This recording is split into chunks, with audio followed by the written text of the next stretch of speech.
Hey everybody, it's Steph from Stellium Astrology in the car. Oh, Ewan just coughed. My little boy is in the back seat just having a nap. He's well overdue a nap. I am Stephanie James, I'm your astrologer. I'm the founder of StelliumAstrology.com and the Stellium Astrology podcast. And I also used to write horoscopes for Elle magazine, and I teach the occasional class for the London School of Astrology. And today I'm outside the local country park, just about to go for a walk, but I thought I'd let Ewan have his nap first. And while I'm sitting here, I don't think this is going to be a particularly long episode today, but while I'm sitting here, I'm just watching somebody flying a drone. I would love a drone. I'd love to get one with a little camera and fly right up into the sky and look down. Funnily enough, I was talking to Frank Clifford earlier this week. I bought a little wooden Brio train set for Ewan from Vinted, and so basically I've always wanted a train set. Like, I've always wanted to have a little wooden train set, and I finally got one, and it came with like a little battery powered car, so you can not a car, like a little train cabin. There were other things that you can buy that are battery powered, so even though the train set's wooden, you can have like something driving around by itself on there. I swear it is just so soothing for me to watch it. And I told Frank, I was like, oh, I've got you in this little train set. And I said, I'm living the dream right now, because I always wanted one. I loved the idea of having like a miniature village and like having a train, like proper trains set up, and so they're like going around. I know it sounds really sad. I don't know if you've seen The Sopranos, but Bobby Bacalari, Bobby, who ends up, well, I won't spoil it for you, but Bobby gets a bit more of a main role. He is Junior Corrado's carer, and he ends up being much more featured in it in the later seasons. I don't know if I've expressed this before, but I am obsessed with The Sopranos. I love it. It's like one of my favourite things that's ever been made. I was so sad when James Gandolfini died. But anyway, yeah, so Bobby is a model village enthusiast as well. I would love to do that. I'd love to have my own little model village all set up. But yeah, Frank's, when I told him that and I said about watching the trains move around and everything, he went, that's so Gemini. That's your Gemini ascendant right there. And I was like, oh yeah, I suppose it is really. It's like the idea of like all the little vehicles moving around, and like the idea of like people being transported, and the idea of commerce and stuff like that. So it's funny. And I suppose in another way, like having a drone and being able to like transcend and, you know, ascend into the skies and sort of like transcend this kind of terrain and everything, and have a little look down and just watch the people, watch everything going on below. That may be an aspect of mercurial nature in my chart, but also I think maybe it's a little bit Jupiterian. It's that kind of sense of going above and looking down and having a good bird's eye view of everything and seeing everything in its entirety, seeing the bigger picture. And funnily enough, I've been talking about going on going on holiday as well, and planning to go abroad, thinking about travelling on an aeroplane, thinking about buying stuff so that we can take the baby on holiday and have like, you know, a proper buggy to take on holiday and stuff as well, that's lightweight, and all the little things that you never have to think about until you have a child. And I suppose really what I'm doing here, I'm having a little ponder-sesh, because I'm thinking about the Jupiter-Neptune conjunction, which is happening on the 12th of April, which is basically, I think it's next Tuesday. I'm pretty sure it's next Tuesday. So yeah, basically Jupiter and Neptune are both ruling planets of Pisces. Jupiter traditionally, Neptune by modern rulership, and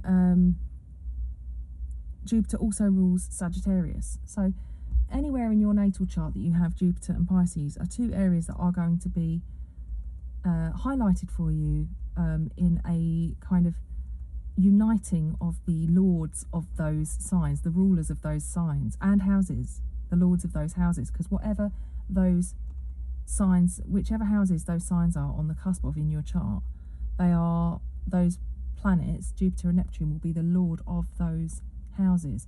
Technically, Jupiter is in rulership in Pisces because he is traditionally ruling him, but he also brings Sagittarius into the equation. So two mutable signs that immediately with the mutability aspect, you have to think about the sense of movement and change and shift and instability. So, but it doesn't necessarily mean that there's going to be all of this instability, but it may feel like things are in transition. It's a transitional period. And when these two huge planets get together, so okay, Jupiter takes about 12 years to do one lap of the zodiac, but it takes him a few hundred years to do a lap of the zodiac and end up in Pisces. I was looking at this with my patrons the other day. I'm still unclear, totally unclear as to exactly how long it takes for Jupiter and Neptune to meet in Pisces. I think I figured it out. I think it's like 160 odd years it takes for it to do a full cycle and end up back where it started. So ultimately we are at the end of a cycle here. We are literally at the end of a cycle where we are experiencing very Jupiterian and Neptunian times. Now, I was just listening to a friend of mine's podcast. It's Hitchhiking Stars. Her name's Fernanda Piver. She was a guest on my podcast, on this podcast, sometime last year. And when we get together, we literally just chinwag. We cannot stop talking. I love her. She's like, I know we've got really good synastry. She's basically, I learn a lot from her. I think we learn a lot from each other whenever we get together. We just love having astro chats. It's just the thing that we live and breathe. And she's currently going through this major transition herself, and she's shifting from being very, what's the word? By the way, if you keep hearing me say, how do I phrase this, or what's the word? It's because I've got baby brain. It's like, I'm not like thinking, oh, how can I say this politely? I'm literally just thinking, how do I say this? How do I form this sentence so that it makes sense to people? But yeah, Fernanda is currently going through her own transition from being quite footloose and I don't know what the word is, like she's, very like almost like improvisational about like her life and where things are going. She just goes with the flow, and she's shifting into a very focused, I think something in her chart has shifted in, I think it's her ascendant. I think her solar arc ascendant has shifted into Capricorn, and suddenly she's doing a lot more focusing on professional practice as opposed to just enjoying the adventure like a Sagittarius ascendant would. So yeah, I believe that's what's going on in her chart. I can't remember exactly. But anyway, so yeah, she's just done an episode on Jupiter Neptune herself, and she expressed in that she'd heard from another astrologer about the whole thing to do with stuff going viral. And not just going viral, because I kind of thought about that, because I've had a few things go viral for myself. I remember one of my posts ended up getting something like being seen by 3 or 4 million people, and I was like, it just blew my mind. I was just like, wow, how is that even possible? But yeah, essentially she was talking about all these fake cloned accounts coming up on social media, and that being a result of one of the expressions of Jupiter and Neptune in Pisces, these kind of like plagiarized social media accounts, the con artists working behind it. It's an interesting perspective. Now, what's really interesting is my memory's just been jogged to another astrologer friend of mine who is writing horoscopes for a very, basically she's writing for a very huge online platform that is probably getting millions of hits a day or something. She's writing, she's not presenting them, but she's just writing them. She's working like a dog, and she messaged me a little while ago to talk to me about a number of things, but one of them was that her social media account got cloned. And I was just like, the story she told me was hilarious. She basically found out who was cloning her, contacted them, and then basically manipulated them into closing down the account. Like she figured out, she kind of sussed them out, worked out what would probably make them stop, and attempted it, and it worked. She actually phoned them, spoke to them, befriended them, manipulated them, and they closed down the cloned account. I roared with laughter at that story. But again, that's another kind of story, like Neptune, Pisces, water can be manipulated and manipulative. It can literally fit into the receptacle, whichever receptacle you put it into. So there is an element, there's a dark side to this Jupiter-Neptune transit with like, if we think about like the dark side of Pisces, the dark side of water, and I say the dark side, you know, the lower vibrational stuff, the stuff that if you could lean on that stuff if you wanted to. Any one of us could take advantage in some way. We could manipulate if we saw the opportunity. We could con somebody if we thought that we'd get away with it, if we wanted to. But there's also this element of knowing, having conscience and knowing what's right and transcending that lower vibration, raising that vibration and choosing to operate from the, you know, the opposite, you know, the lighter aspect. You know, I guess there's a way of, with every kind of aspect, with every kind of transit that we have that in our chart, not just to do with this Jupiter-Neptune, but with anything, there is a lower vibration and a higher vibration at best and at worst. A kind of, you know, conscious and mindful expression, or a shadow expression that we can project or we can embody. There are literally two little birds having a fight right next to my window. Love it. They look like starlings. My auntie rescued a starling from when it was tiny weeny, fallen out of its nest, and she rescued it, nursed it to life, and then kept it, and it literally could mimic words. It was incredible. It was back in the day when the text message tone was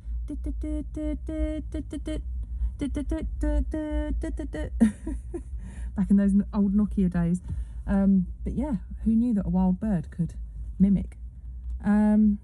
So yeah, anyway, going back to like this dark side thing, you know, it's we all have the potential to you know, operate from light or from darkness. We always have a choice. There's no, that our hands are never tied in that respect. We always have a choice, basically. So yeah, I guess really with this transit, this Jupiter-Neptune, it's the end of a cycle and the beginning of a whole brand new one, which is going to be like a 160 odd year cycle. I can't remember exactly how long it is because I'm crap, because this involves Neptune and it's clouding my judgment. But wherever you have got Pisces and Sagittarius in your chart are going to be important, but most importantly Pisces, the rulers of your, if you're using equal house, it will be easier to figure it out. For myself, for anyone with a Gemini ascendant, you are going to be having your 7th house of relationships and partnerships and other people, and your 10th house of career and ambition and reputation is going to be highlighted, particularly the career and ambition aspect of your chart, because that is the area where Jupiter and Neptune are meeting. The fact that the 7th house area is being drawn into it adds an added layer of interpretation and insight. Also, if you happen to know your houses by the sun sign, so as a Capricorn myself, I'm giving you examples here, Pisces is my 3rd house cusp and Sagittarius is my 12th house. So there might be, you know, local area involved, or maybe writing skills and plugging into intuition, potentially maybe, you know, an element of self-sabotage, perhaps through, you know, some of the local groups and people that you meet. So maybe not necessarily self-sabotage, but not seeing things so clearly. It could be that you could be, you know, being too socially involved in things to complete some of your more important work.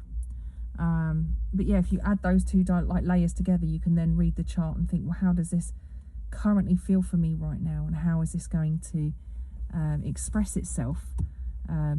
You know, it's currently underway. The planets Jupiter and Neptune, if not at the same degree, are so close to the same degree and to the same minute, we consider their position right now to be partile. So this is something that really is quite rare to happen in their ruling sign, the both of them. and to be happening now in this day and age, considering we've had the Saturn Pluto conjunction with Jupiter involved, and that was back in January 2020. You know, there's just so much going on, and you know, April's an interesting month because the end of April we've got eclipse season starting up. So we've got the North and South node in Scorpio and Taurus respectively as well. If you listen to last week's episode about Will Smith, his chart was being picked up by the nodes, and there are many other things that were going on in his chart, because obviously he had a career defining moment, but he also had a reputation defining moment at the same time, which is really interesting, especially because he's got Gemini rising. So we got to see a double whammy of like the best and the worst from Will Smith in one night. And you know, I got a lot of good feedback from that episode. Actually, people enjoyed it, so please let me know if you're enjoying what I'm saying and what I'm sharing with you guys. Now, with this Jupiter-Neptune conjunction, it's, you know, a lot about dreaming, visualizing what we want from our futures, allowing ourselves to dare to dream. You know, I saw there was this advert on TV a little while ago. I can't remember what the product was. I think it might be Tommy Hilfiger. I think it was on Netflix or something. And there was this girl saying, "How do you live? How do you learn if you never take risks?" And I was like, whoa, that is so Jupiterian. That is so Sagittarian. And, you know, that is partially it. I think there's an element of risk.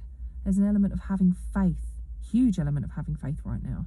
And as is always with water, we have to tune into that intuitive nature of ours and trust our truth, because our inner compass is the strongest guiding force that we can follow in our lives.